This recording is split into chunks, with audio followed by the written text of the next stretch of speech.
मंदोदरी राक्षस कुल से हैं, अहिल्या ऋषि कुल से हैं और तारा वानर कुल से हैं। दोनों कोई भी बहुत महत्वपूर्ण राजघराने से नहीं है, लेकिन उसके बाद भी उनको पंचकन्या में शामिल किया गया है। कुंती को भी चाहने वाले 5 पति मिले और उनकी पुत्रवधू को भी चाहने वाले 5 पति मिले। एक तरह से थिएटर का सब्जेक्ट भी बन गया और इनको बार बार आ रहा है कि ये कहा गया, इनको प्रातः स्मरणीय क्यों कहा गया।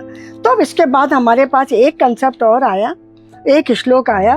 उन्होंने कहा अहल्या द्रौपदी तारा मंदोदरी तथा पंचकम ना स्मरण। युधिष्ठिर ने कहा नहीं, इस मार्ग में सबको अपने कर्मों का फल खुद भुगतना पड़ता है। हृदय से उसने सिर्फ अर्जुन को प्यार किया था। शास्त्रों को उसने कोट करके कहा कि 3 से अधिक पुत्रों को जन्म देना ये वैश्यावृत्ति है।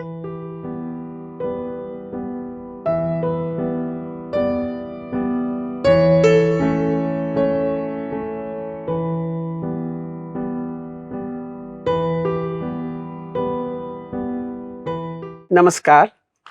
किताबी नुक्कड़ के आज के इस पॉडकास्ट में हम एक बिल्कुल अनूठा विषय लेके आपके समक्ष उपस्थित हुए हैं। बात कर रहे हैं डॉक्टर मधु चतुर्वेदी से।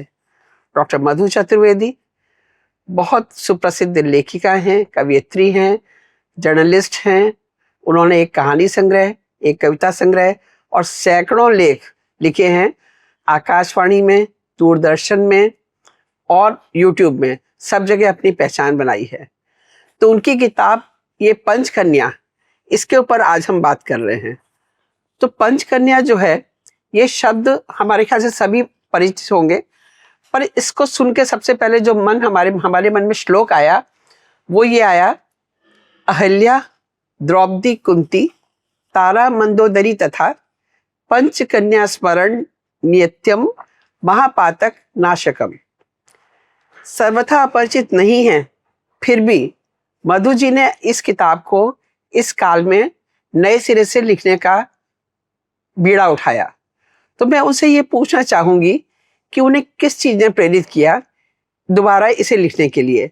बाकी किताब पढ़ी मैंने, और किताब पढ़ने के बाद एक बात तो मैं निर्विवाद रूप से कह सकती हूँ कि इस किताब को लिखने के पहले उन्होंने बहुत गहन शोध किया होगा। और किताब भी ऐसी नहीं है कि एक बार पढ़े और खत्म हो गई। ये किताब जो है, इसको आप पढ़ते हैं तो बार बार पढ़ने की इच्छा होती है। ये आपको बार बार पढ़ने को प्रेरित करती है, नए प्रश्न उठाती है। तो मेरा प्रश्न मधु जी से ये है कि ये किताब लिखने की प्रेरणा आपको कहाँ से मिली? और सबसे बड़ी बात, जो सबसे पहला प्रश्न हमारे सभी दर्शकों के मन में आ रहा होगा, पंचकन्या, कन्या शब्द का आधार क्या है? आपके जो पात्र हैं और कन्या शब्द का जो अर्थ हम जानते हैं, इसको आप कैसे समझाएंगी? थैंक यू शिप्रा, बहुत अच्छी बात से आपने बात को शुरू की कि सबसे पहली जिज्ञासा जहाँ से हमने शुरुआत की वो भी यही थी कि ये 5 कन्या क्यों। सबसे पहले आपके प्रश्न है, क्योंकि हम सबके लिए ये जाना बूझा शब्द है कि ये 5 अहिल्या, तारा, द्रौपदी, मंदोदरी, 5, ये 5 की 5 कुंती विवाहिता हैं। हाँ, हम इसको बहुत आपको संक्षिप्त में यहीं से शुरू कर देते हैं बात को कि ये 5 विवाहिता हैं। 5 के एक से अधिक पति के अलावा एक से अधिक पुरुष के साथ संबंध रहे और कन्या है, और उसके बाद भी इनको कन्या क्यों कहा गया है। तो अब यहाँ पे 2 तरह की बातें हमारे यहाँ शुरू होती। पंचकन्या में जो श्लोक है, इसमें 5 पात्र हैं। इसमें हमारे पास अहिल्या, तारा और मंदोदरी, ये हमारे रामायण के पात्र हैं, और कुंती और द्रौपदी महाभारत के पात्र हैं। बिल्कुल। सबसे रोचक बात यह है कि जो द्रौपदी और मंदोदरी हैं वो क्षत्रिय वंश से आती हैं, राजघराने से आती हैं, जबकि रामायण के तीनों पात्र को हम कह सकते हैं मंदोदरी राक्षस कुल से हैं, अहिल्या ऋषि कुल से हैं और तारा वानर कुल से हैं। दोनों कोई भी बहुत महत्वपूर्ण राजघराने से नहीं है, लेकिन उसके बाद भी उनको पंचकन्या में शामिल किया गया है। ये बहुत सी जिज्ञासाएं होती हैं जब आपको वो इस अध्ययन के लिए प्रेरित करती हैं। इस पर लिखा बहुत गया। सबसे बड़ी बात इसमें ये हुई कि ये जो श्लोक है पंचकन्या, अभी आपने उस श्लोक को पढ़ा कि अहिल्या द्रौपदी तारा कुंती मंदोदरी पंचकन्यम ना स्मरणित्यम महापातक नाशक। अब प्रश्न ये उठता है कि ये पांचों चरित्र जब आपको प्रश्न उठा रहे हैं तो कि हमें इनका स्मरण क्यों करना चाहिए? जी बिल्कुल। तो इसमें इनके पीछे कई तर्क दिए गए। सबसे पहले तो इसकी अवधारणा पर ही बहुत प्रश्न है। हमें लगता है हम पहले सीधी बात उस पर आ जाए, क्योंकि पंचकन्या जो पूरा विचार है, हम इस 5 के नामों पर अगर बात करेंगे और हम इसके कन्या पर रुक जाएंगे तो पंचकन्या अपने आप में एक विचारधारा है, एक अवधारणा है। क्योंकि ये श्लोक हमको अपने पौराणिक कथाओं से मिला है। किसी ग्रंथ में इसका उल्लेख नहीं है, कहीं इसका कोई डॉक्यूमेंट नहीं है, किसी उसका संदर्भ नहीं है, किसने लिखा, क्यों लिखा, कब लिखा, एक भी बात हमारे यहाँ नहीं आती है। लेकिन ये श्लोक हजारों साल से हमारे वाणी में भी है, पूजा में भी है, अर्चना में भी है, और उसके बाद ये चलता रहा। और इसके ऊपर पंचकन्या पर पूरी की पूरा एक विचारधारा जब चली तो इस पे ये हुआ कि इन 5 का स्मरण करना चाहिए। तो जब हमने इस पर बात की तो हमने हमारी थे मलयाली में मेरी फ्रेंड थे, हमने पूछा आपके यहाँ ऐसा कुछ कंसेप्ट है? उन्होंने कहा अरे मतलब ये श्लोक तो हमने अपने बचपन में सुनते थे, हमारी माँ रात को हम सब भाई बहन होते थे और वो हम लोग इस श्लोक को बोल के सोते थे, मुझे तो इसका अर्थ भी नहीं मालूम था। तो उन्होंने भी कभी नहीं पूछा? गुजरात में पूछा, उन्होंने बोला। बंगाल में हमने देखा बहुत है। कुछ संदर्भ ऐसा रहा कि हिंदी में हमें एक भी पुस्तक पंचकन्या पर नहीं मिली। इंग्लिश में बहुत मिली, बंगला में मिली, और भाषाओं में मिली, लेकिन तो जो आपने पूछा कि आपको कैसे प्रेरणा, तो श्लोक हमें मालूम था। पुस्तक लिखने की प्रेरणा इसीलिए हुई कि हमने कहा हिंदी में हमें एक भी पुस्तक नहीं मिली। हो सकता है लिखी हो, हम ये नहीं कह रहे किसी ने नहीं लिखी, लेकिन हमें नहीं मिली, तो हमने कहा हम इस पुस्तक पे काम करते हैं।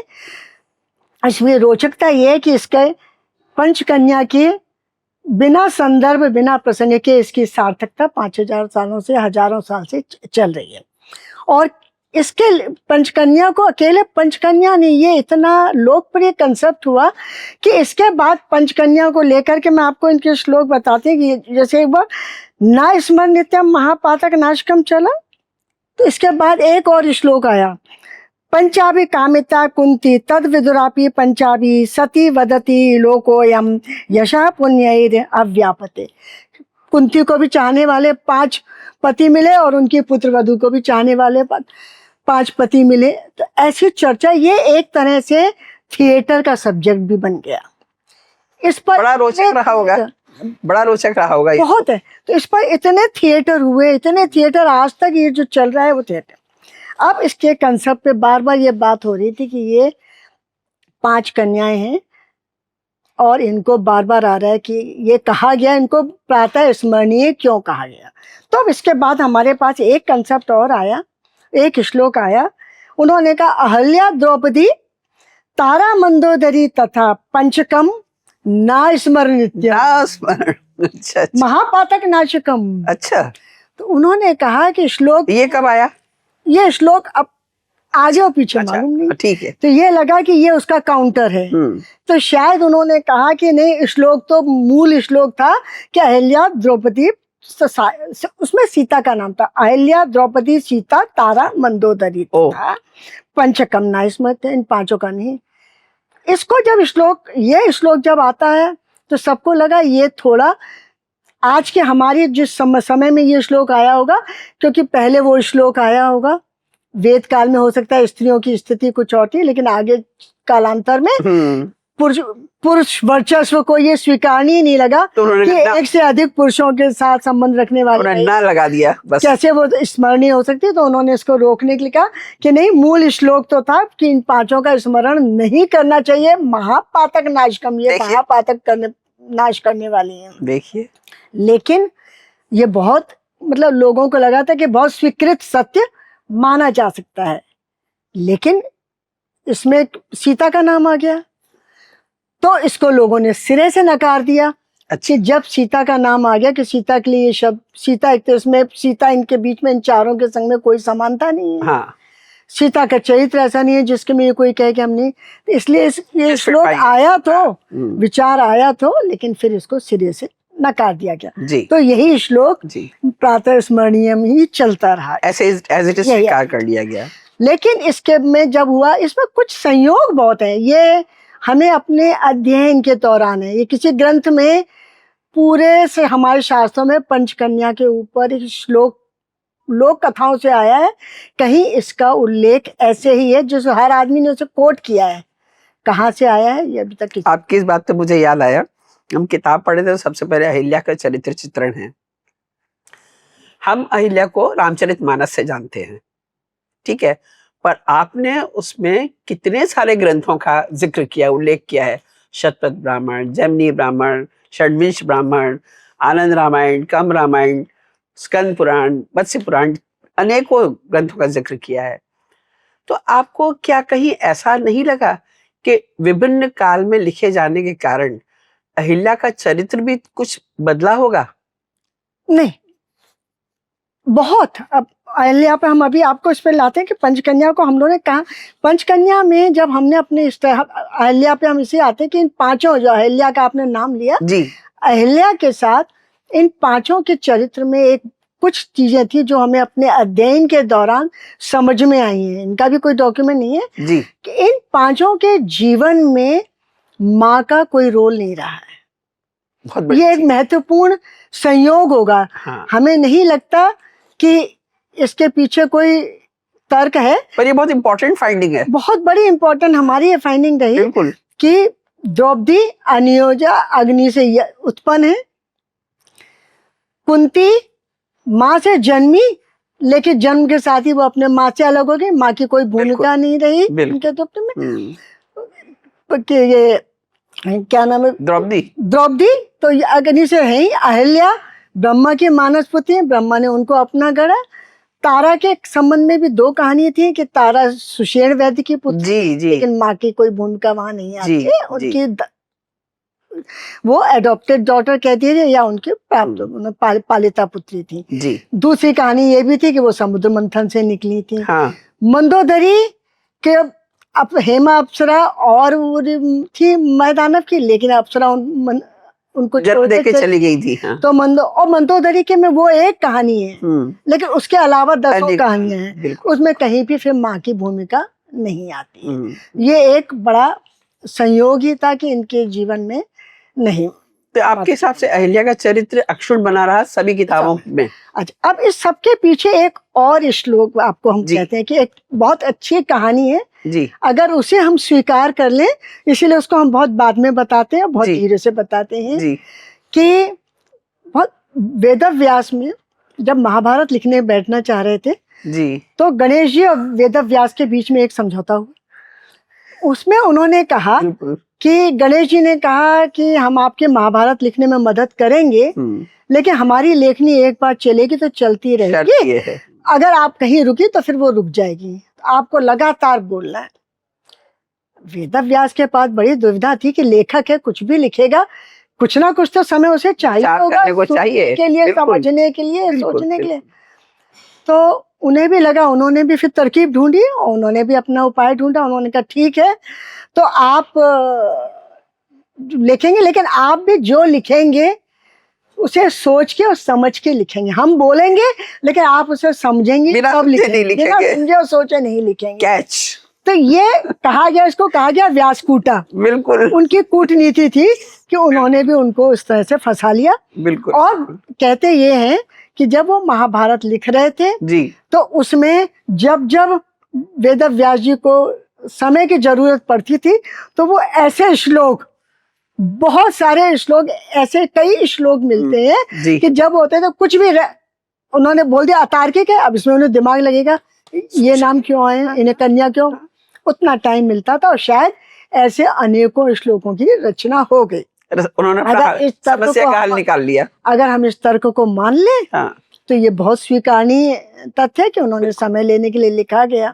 बिल्कुल। हालांकि हमने इसमें प्रश्न उठाए हैं, अब समय देख लेना। हाँ नहीं, बहुत सारे प्रश्न हैं आपने उठाए, मैंने देखा आपने लेखन में। वेदव्यास जी ने फिर अगर उन्होंने अचानक ही लिखना था, बट उन्होंने बहुत महाभारत के हमारे काल के बहुत इंपॉर्टेंट चरित्रों को छोड़ दिया। जी। सत्यवती उनकी माँ थी, बहुत अच्छी पंचकन्या हो सकती थी, जिन्होंने उनके विवाह से पूर्व पुत्र भी था, जी। लेकिन उन्होंने उनका नाम नहीं लिया। उन्होंने अपनी जिन पत्नियों के साथ संबंध हुए, पांडु धृतराष्ट्र की माँ अम्बा मलिका का भी नाम नहीं लिया। अहिल्या में चरित्र को मानस में जैसा आपने कहा लिखा गया, अहिल्या में को ब्रह्मा की वो मानस पुत्री थी, और अहिल्या के लिए कहा गया कि उन्होंने ब्रह्मा ने उन्हें रचा गढ़ा अपनी इच्छा के लिए, और बहुत सुंदर हुई।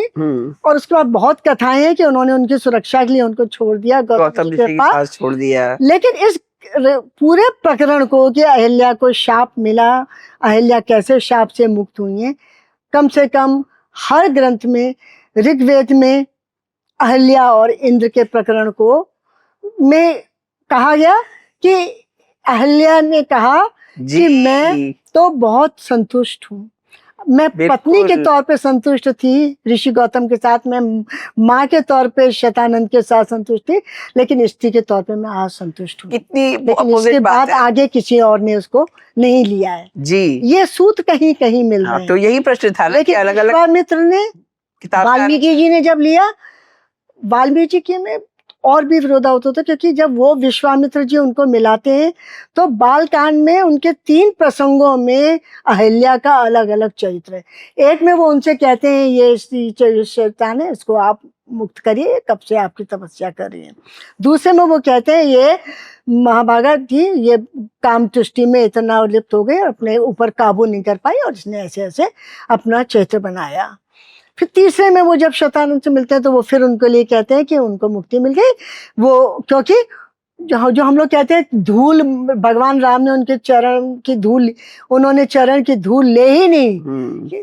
कहते हैं कि भगवान राम जब तक हुए और उससे पहले अहिल्या उठ गई, और राम भगवान ने झुक के उनके चरण की धूल। मानस में तुलसीदास जी का बड़ा स्पष्ट था, वो जीवन में सिर्फ राम के चरित्र को उदात्त और उत्कर्ष देना है चाहते हैं, तो वहाँ अहिल्या उतनी ही आई है जितना वो राम के चरित्र को उत्कर्ष देती हैं। बस 4 छंदों 2 चौपाई में उन्होंने इस पूरे प्रसंग को अहिल्या के को समाप्त कर दिया।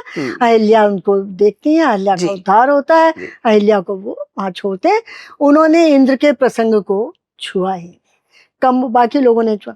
तो ऐसे अहिल्या का चरित्र, लेकिन ये बराबर कहा गया कि अहिल्या अपने आप में, जब उनको ऋषि गौतम ने इंद्र को बहुत बड़े बड़े शाप, को मालूम है क्या शाप दिए उन्होंने, शायद आप ऋषि को, उन्होंने इंद्र को शाप 2 शाप दिए जिससे उनका सबसे ज्यादा पतन हुआ, और वो शाप के प्रमाण हैं। ब्रह्मा जी ने बताया है उन लोगों को कि उन्होंने कहा, सबसे पहले तो उन्होंने कहा कि तुम्हें जब अपनी ताकत की सबसे जरूरत होगी, तुम सबसे ज्यादा शक्तिहीन होगे, तुम्हारे ऊपर शत्रु बिल्कुल तुम्हें पराजित कर लेगा। बिल्कुल। दूसरी बात उन्होंने वही, क्योंकि तुमने स्त्री के साथ उसके झूठ बोलते हैं, उसके साथ संदर्भ किया है, तो ये जार व्यवस्था जिसको आजकल हम बलात्कार कह रहे हैं, उन्होंने कहा ये जार व्यवस्था को तुमने शुरुआत दी है, तुमको हरेक के पास, आज तुम्हें इसकी सजा ये होगी कि मानव सृष्टि में जब जब भी जहां भी जार का कार्य किया जाएगा, बलात्कार होगा,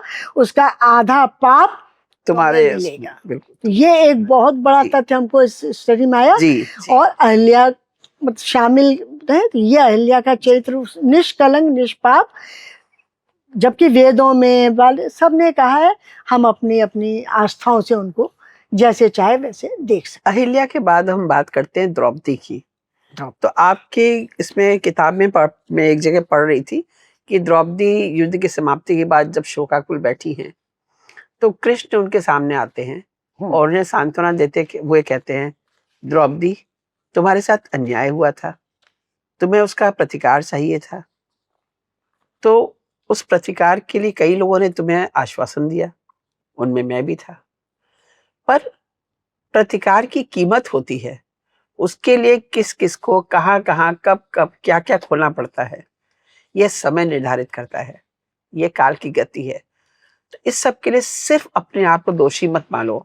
उस- ये जो बात है कि प्रतिकार का मूल्य होता है, इसको थोड़ा सा कुछ एक्सप्लेन करेंगी?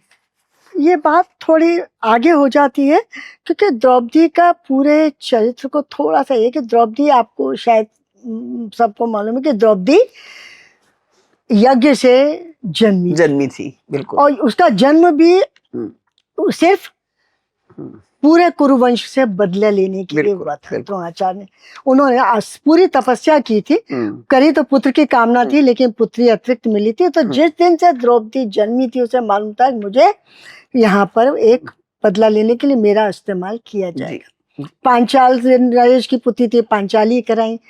कृष्ण की सखी थी तो कृष्णा कहलाई। यज्ञ से पैदा हुई याज्ञसेनी कहलाई। तो उनके ऊपर, उनका चरित्र के ऊपर इतनी पावर, इतनी कहानियां हैं। तो जो बात आप कह रही हैं कि प्रतिकार की बात जी कि द्रौपदी को मैं छोटी सी बात बता दूं कि उनके ऊपर विवाह से लेकर के उनकी हर घटना के ऊपर जो आपने प्रतिकार कहा, पहला प्रतिकार तो वो तो बाद में हुआ कहते हैं ना।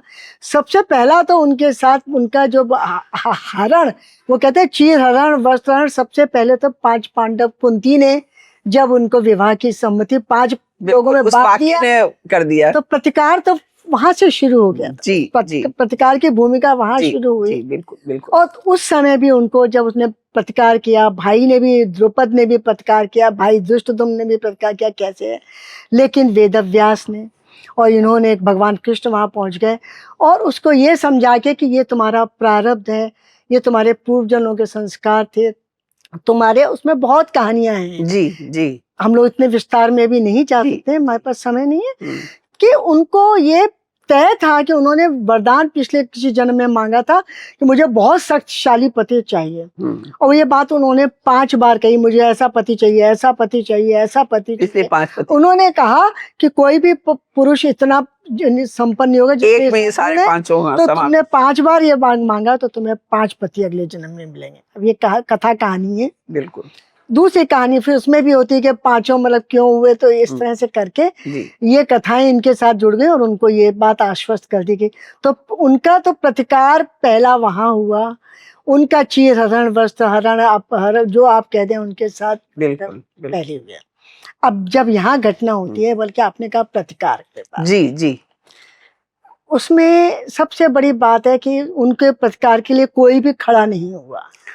पूरा सबसे महत्वपूर्ण बात ये है। तो उसमें नहीं, भीष्म खड़ग से कहा है, उसने भीष्म को सीधे चुनौती देके पूछा। पहले तो उसने वो सारी शर्तें पूछा कि जो पति खुद बिक चुका है तो उसको अधिकार क्या है। युधिष्ठिर की मैं अकेली पत्नी नहीं हूँ, उसे औरों की पत्नी को देने का क्या अधिकार है।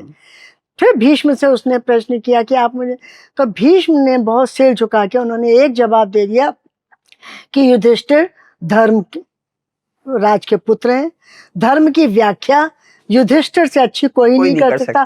वे धर्म की भी व्याख्या है, वे तुम्हारे पति भी हैं, इसलिए तुम्हारे संबंध में कोई भी निर्णय लेने का जो भी अधिकार है वो उनको है भी, और या वो उसकी व्याख्या वो खुद कर सकते। आपने युधिष्ठिर की बात की तो मुझे याद है, मेरे अगले प्रश्न का जवाब आपने पहले ही दे दिया।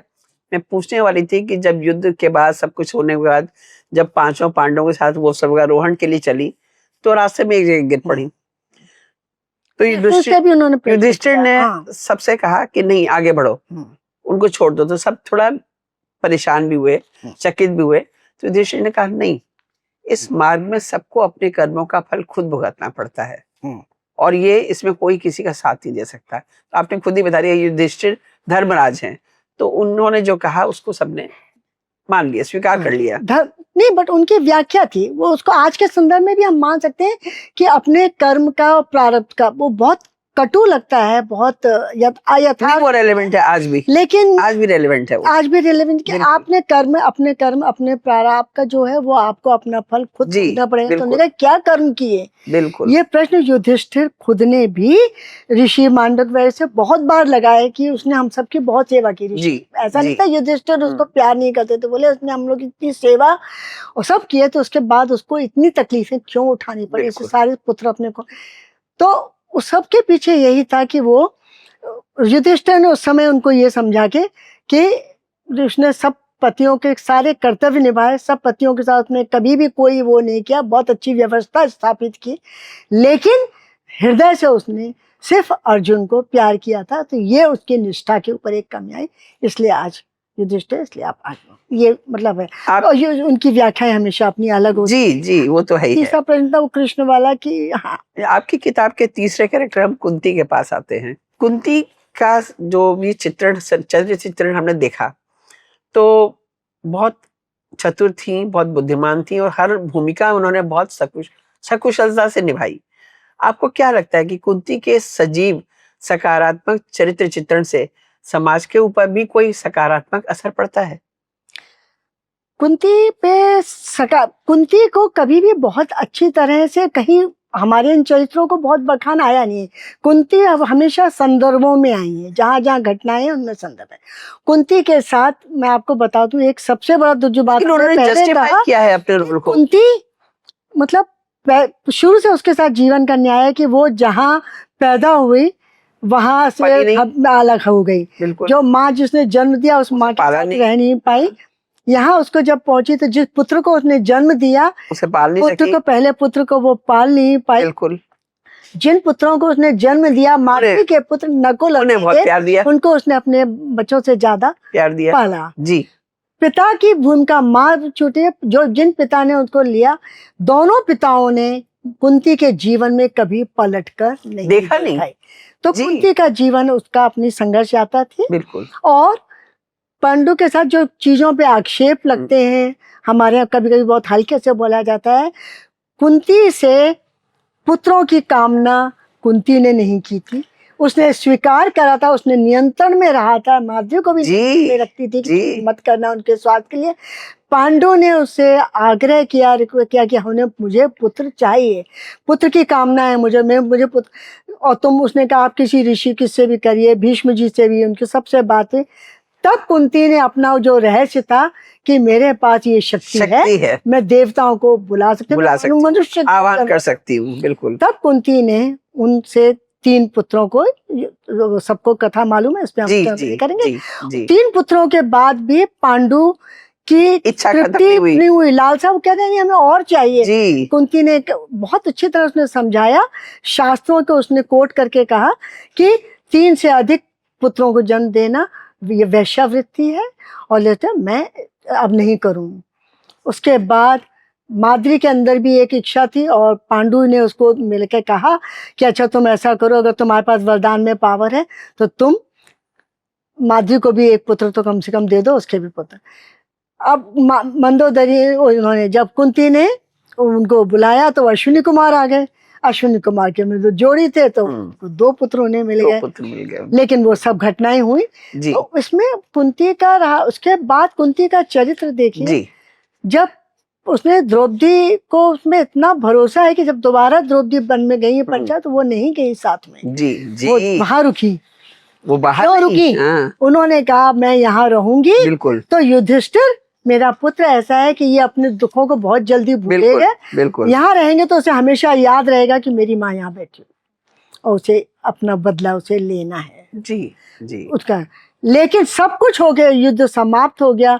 कर्ण को उसने पहली बार अपनी तरफ से स्वीकार करके उसको तर्पण दिलवाया, अंजलि दिलवाई, और अपने उसका भय खत्म हुआ, और उसने कहा मैं उसको एक पुत्र के तौर पे अब उसको करना चाहती हूँ। पांडु ने उसे स्वीकार किया। और जब सब कुछ पूरा राज्य उसके पुत्रों के पास था, तब उन्होंने उसे कहते हैं कि तुम धृतराष्ट्र और गांधारी को अकेले मत छोड़ना। और वो एकदम सब कुछ छोड़ के विदुर के साथ वन में चली जाती हैं। कहानियां कहती हैं कि वन में आग लगी, उसमें तीनों खत्म हो गए, और कुंती का चरित्र ऐसे समाप्त। जी। आपकी पुस्तक में कुंती के बाद तारा का चरित्र आता है। तारा अपनी राजनीतिक चतुराई के लिए जानी जाती हैं, और उनकी चतुराई और उनकी इंटेलिजेंस का फायदा बाली सुग्रीव सबको मिला, उन्होंने दिया। और बाली को बराबर आगाह भी करती रहती थी कि ये करें या ना करें, पर जो भी है बाली ने अपने तरीके से करा। लेकिन इस सब के बावजूद तारा की एक खास बात हमने देखी। आप प्रेम की पराकाष्ठा देखिए कि जब बाली की मृत्यु होती है तो वो अपनी मृत्यु की कामना करती है। तो बहुत स्वाभाविक और नहीं, बात सिर्फ इतनी नहीं है, बात ये भी है कि वो कहती है मुझे अंगद का भी मोह नहीं है।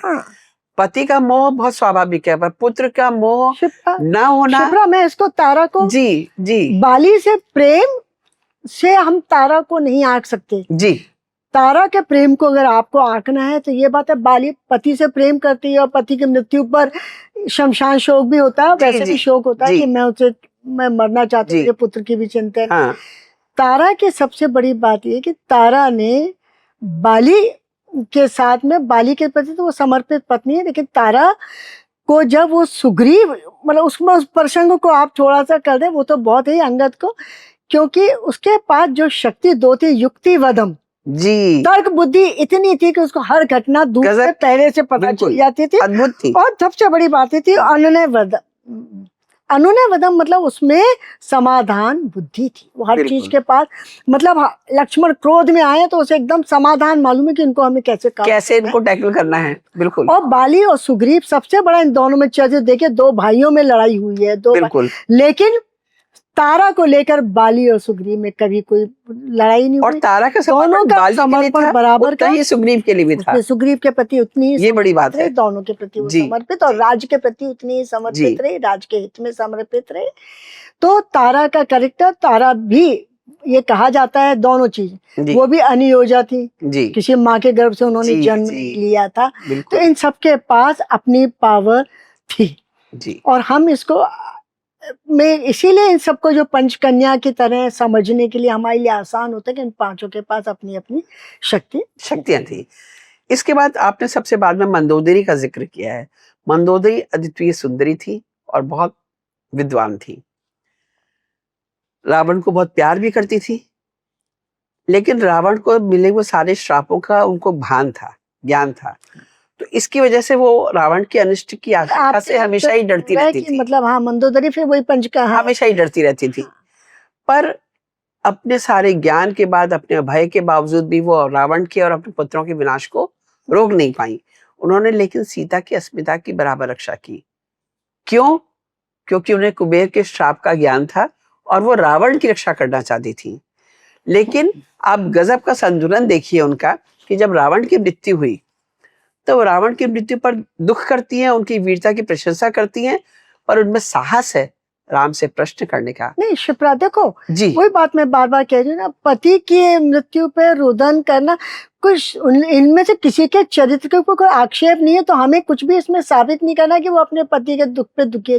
अपने पति से उन्हें प्रेम है, ये जी। प्रश्न मतलब हमें थोड़ा है कि जी। इस प्रश्न की में इन लोगों के चरित्र आकलन नहीं होगा, क्योंकि ये पांचों की पांचों अपने पति के प्रति पूर्ण समर्पित है, और जिसके जी। 5 पति है वो उन 5 पति पांचों को समर्पित थी। अब मंदोदरी का प्रश्न ये है कि मंदोदरी का तो जो जन्म ही हुआ है वो ऋषि कुल से, उनमें ऋषि कुल के संस्कार थे, अप्सरा के उनके पास सौंदर्य था। दिति कश्यप की वो मतलब समझ लीजिए पौत्री होती हैं, मैदान की पुत्री हैं, तो उनके पास सौंदर्य और उसका तो बहुत अक्ल होता था। जी। रावण के साथ विवाह करने में वो बहुत एक सुखी थी, मेघनाथ जैसे उनके पुत्र थे, लेकिन उसके बाद भी उनके जो आपने कहा है कि बात है कि उनके समर्पण में वो कहीं कमी नहीं थी, लेकिन रावण को बचाने के लिए वो हर तरह से कोशिश प्रयास करती रही। मानस के आप तुलसी के अब हमारे समय नहीं है, इतनी सुंदर पंक्ति में वो कहती है कि मैं आपसे कह रही थी कि आप मत पड़िए, आज आपके पास कोई आपको रोने वाला भी नहीं बचा, इसीलिए मैं आपको बचा रही थी। और यहाँ तक प्रूव है सीता के संबंध में, तो वो कहती थी सीता भी उनको माँ कहती थी मंदोदरी को। जी। और जो कहानी भी ये कहती है कि सीता मंदोदरी की पुत्री थी, और मंदोदरी के 2 कहानियां इसमें हैं कि उनको एक तो वेदवती का श्राप था, तो वेदवती की वो हुई थी, तो उसने कहा था कमल के उसमें पुत्री हुई, और इन्होंने मंदोदरी और रावण को मिल गई और इन्होंने पाला, लेकिन उन्होंने डराया कि ये, तो इन्होंने उसको वहां फलक पर, जनक मिट्टी से निकली नहीं है वो, उन्होंने वहां रख दिया और जनक ने हल चलाया तो निकल के आ गई, लेकिन वही सीता वापस यहाँ आ गई। तो ये बात कहीं ना कहीं उसको थी मस्तिष्क में, तो उसमें फिर नल कुबेर का शाप था, क्योंकि वेद उन्होंने उसकी वाग्दत्ता के साथ रावण ने अपहरण किया था। बिल्कुल। नंदी, शंकर के नंदी का शाप था, उनका तो तुम्हें बंदर आके उन्हें श्रापों का ज्ञान था मंदोदरी को। कुबेर ने उसको शाप दिया था कि तुमने हमारा पुष्पक विमान छीना है, तो ये किसी दिन तुम्हें मारने वाला इसी पुष्पक विमान के सम्मान से जाएगा। ये सब शाप उनको करते थे। अब प्रश्न होता है कि उसके बाद मंदोदरी ने राजगद्दी पूरा पट्ट महिषी कहलाई उसके बाद, क्योंकि दो प्रश्न आते हैं कि राम ने कि मंदोदरी की विभीषण से शादी हुई, कहीं किसी भी ग्रंथ में इसका कोई संदर्भ नहीं है, राम ने भी नहीं कहा। कई बार आप राम पे आरोप भी लगे जी। कि उन्होंने शायद तारा को सुग्रीव, लेकिन राम ने किसी से नहीं कहा कि आप शादी करिए, और हाँ। उन्होंने कहा जिम्मेवारी संभालिए आप अपने। उन्होंने इनको एक ही मंदोदरी को कहा कि आपकी आवश्यकता है, आप अपने लंका को संभालें, बचाए। ये लोगों का एक अपना कहना चाहिए, अपनी धारणा है, क्योंकि उससे पहले मेघनाथ की पत्नी सती हुई थी जी। तो शायद सती प्रथा लंका में थी और मंदोदरी ने सती नहीं फॉलो किया। इसका मतलब उनको सती से रोकने के लिए हाँ। ये किसी ने सब हुआ कि वो विभीषण की पत्नी बन के रहे, लेकिन उनके आपस में सम्मान भावना। बिल्कुल बिल्कुल। इस तरह से ये पांचों कैरेक्टर है, ये पांचों पूर्ण समर्पित रही। अब सबसे बड़ी बात होती है आज के संदर्भ में, जब आप कहते हैं जी कि क्या, तो इसमें ये है कि पांचों महिलाओं के चरित्रों में आप कहानी को हर किसी भी एंगल से प्रस्तुत कर सकते हैं। जी जी। कि ये पांचों अपने आप में अपने निर्णयों के लिए स्वयं जिम्मेवार है। सबसे बड़ी बात, पांचों के चरित्र जो इनको पंचकन्या के रूप में स्थापित करता है कि इनमें से इन्होंने जितने भी निर्णय लिए, आपको कहीं भी दिखाई देगा कि ये अबला शोषित, इसलिए हम कह रहे हैं आज के संदर्भ में इनका महत्व इसलिए बहुत होता है कि ये कहीं भी शोषित नहीं रही। इनके ऊपर इन्होंने जो निर्णय लिए वो स्वयं लिए, स्वयं अपने राज्य के लिए।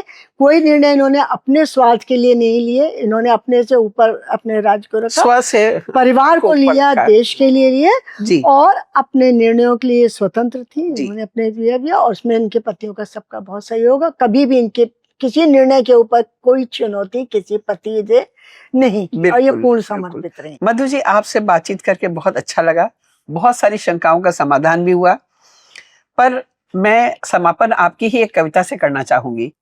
आपकी अनुमति हो तो कविता पढ़ूं? अरे बहुत हमें अच्छा लगेगा आपके मुंह से कविता सुन के।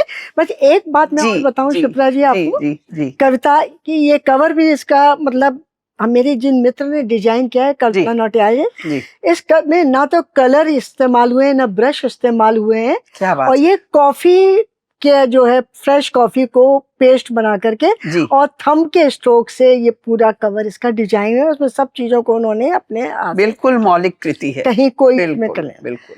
दूसरे इसमें उन्होंने मेजर जो अंदर के इसमें जितने चरित्रों के कैरेक्टर हैं, ये हमारी दूसरी मित्र हैं तनुजा मंडराल, उन्होंने पांचों कन्याओं के चित्र और इसमें ग्राफिक चित्र हमारी जो पौत्री है ओइशी बनर्जी ओइशी ने डिजाइन, सभी बड़ा प्रभावी बन पड़ा है। यहाँ से सभी कुछ बहुत प्रभावी बन पड़ा है। तो अब मैं आपकी कविता पढ़ना चाहूंगी। कौन सी कविता आप पढ़ना चाह रही? नारी शक्ति को समर्पण। नारी पर्याय है समष्टि की, शक्ति रूपा, युक्ति रूपा, बुद्धि रूपा। पंच कन्या है ये जगत जननी महाभारती, आकार देती सृष्टि को, निराकार कामना रहित अपने दायित्व बोध में भावना में जीती है। शक्ति उसके प्राण है, समष्टि कल्याण में उसकी तुष्टि है। व्यष्टि का अपमान सहती नहीं, जिज्ञासा में कुंती बनती है। नीति न्याय में द्रौपदी का रूप लेती है, त्याग तपस्या में अहिल्या है। राक्षस कुल हो या वानर कुल, दुर्गा, चामुंडा, कात्यायनी, काली, क्षत्राणी फिर भी हर युग में बनी रहती है। अर्चना, अभ्यर्थना, उपासना है प्रार्थना। आरती, तारिणी, धारिणी है। वेदना को झेलकर संवेदना करुणा बहाती है। अपनी दया, क्षेम, नेह की मेहा है भारती। समर्पण भावों के पर्याय शब्द है नारी। रौंदी कुचली जब जाती है, बचाती है अपने अस्तित्व को। माफ करती नहीं कदापि बलात्कारी को, उसके भी बच्चे की मां सहज बन जाती है।